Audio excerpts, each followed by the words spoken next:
Welcome back, or welcome to Whip Craic. Today you join us in Ballymoney, Northern Ireland for a very special event. This year sees the 25th anniversary of the tragic passing of motorcycle racing legend Joey Dunlop. The date is Saturday, 24th of May 2025, and fans of the icon are congregating in the town in his honour for a day of remembering and celebrating the man and his amazing career. Regular viewers may recognise the location from the Rashman car show I attended last year. Feel free to check out that video. And maybe this will answer why a petrolhead decided to take the train.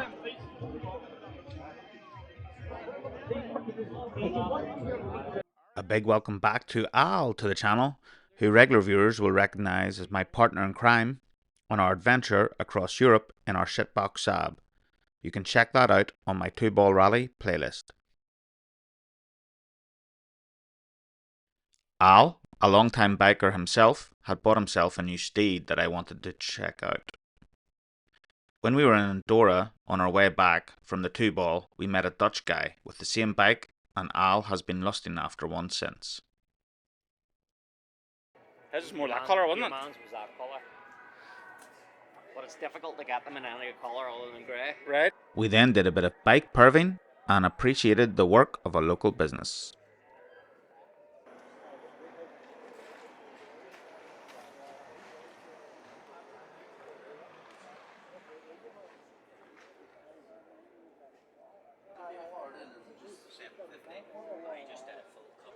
See the yellow manta? And I'll always find time for a bit of car perving, even at a bike event. Have great memories, and I suppose So the train station Joey's bar area was one of 3 fan zones. There was a merch store and the stage for entertainment and interviewing of famous riders who came to the event. to the late great Joey Dunlop. I think perhaps maybe they mightn't have heard that. We'll go a wee bit louder for the great Joey Dunlop. Come on. Throughout the afternoon, we're going to have riders up here. We're going to have a wee bit of crack. Tierna's going to be enjoying it, are playing a wee bit of music. And some of Joey's bikes were present here too.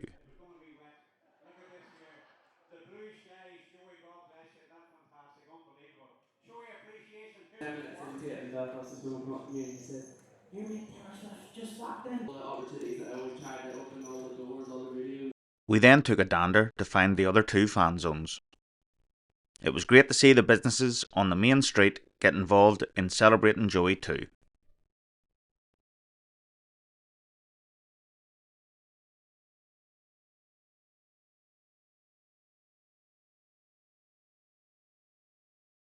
And it was fantastic to see this event had the backing of the local council also. In my younger days, it was my involvement in the St John Ambulance and doing duties at local road races that really fostered my love for it.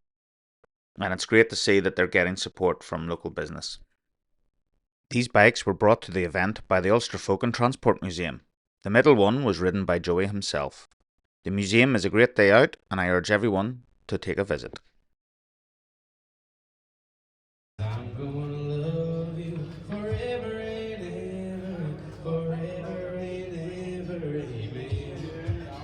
Bad boy.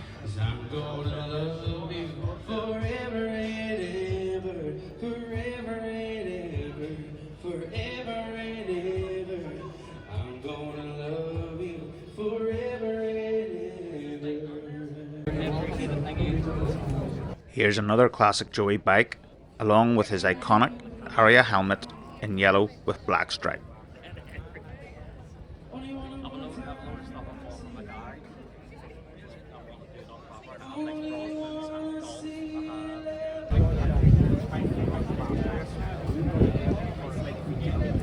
I just had to get one of these t-shirts. I've been not playing with the trains, of course, but with Richard and Gary running around. I remember being up in the trees up here and whatnot, just being a kid. So I knew Joey as Richard and Gary's dad, and I always appreciated that he was a decent bloke. I couldn't understand the magnitude that he left on racing until later years, until Fan Zone 2 had an amazing collection of Joey's old bikes. With their history and photos of Joey actually got me a bit emotional. I've never been a football guy, and other than a bit of 90s Chicago Bulls and the Irish rugby team, I never really supported much sport. But I did the road racing, and in particular Joey. He was my sporting hero. And I'm not alone. In 2015, 15 years after his untimely death, he was voted Northern Ireland's greatest ever sports star.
I think it's clear with the effort put into this event and the amount of people who showed up just what Joey means to Northern Ireland.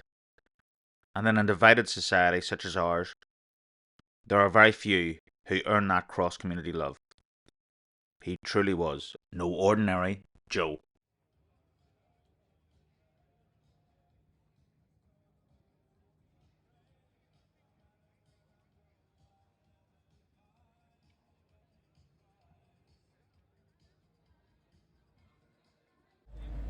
It was a quick walk from Fan Zone 1 to Fan Zone 2.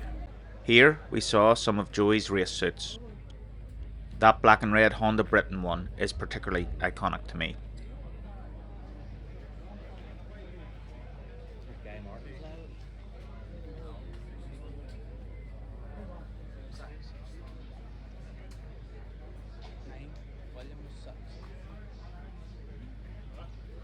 Yeah. A black outfit with a yellow helmet. Right. Some of the riders in attendance were hanging out here watching MotoGP.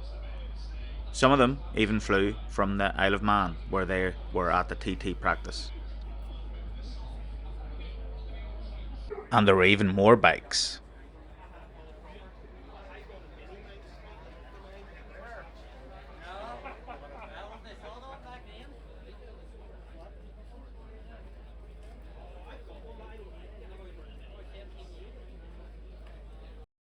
We then took a dander through the Dunlop Memorial Garden.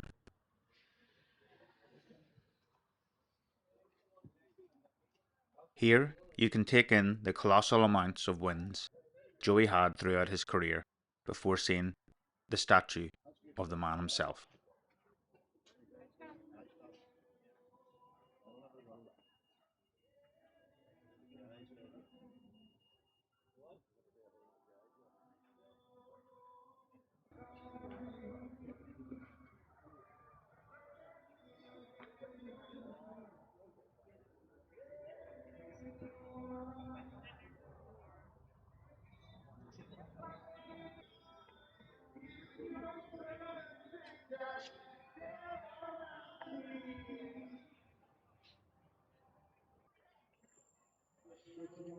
You then walk through to another section where there is a memorial to Joey's brother Robert Dunlop, who died during a practice race in the 2008 Northwest 200. You can see here he had a phenomenal amount of wins racing also.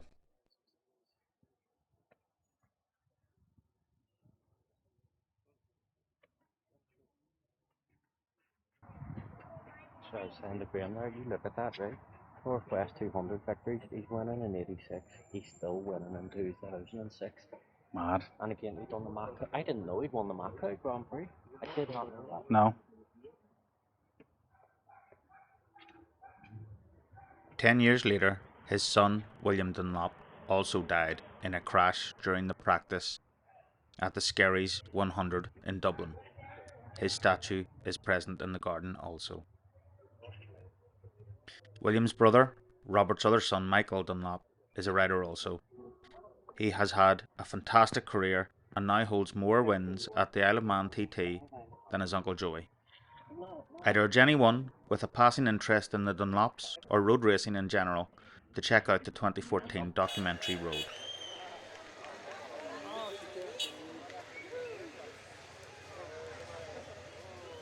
6 p.m. saw the Parade of Champions, an array of famous riders on some of Joey's old bikes. Despite the rain, it was so awesome to see these bikes coming down and back up their road.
And with that, there was just time for 3 Guinness, please.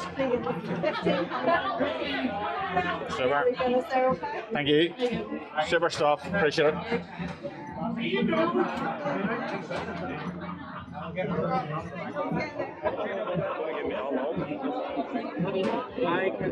It was such a brilliant day celebrating the legend that is Joey Dunlop. I want to thank anybody and everybody involved in the organising of this event. And a big thank you to my two great mates, Big Al and G-Funk, for their company. This was truly a day to remember.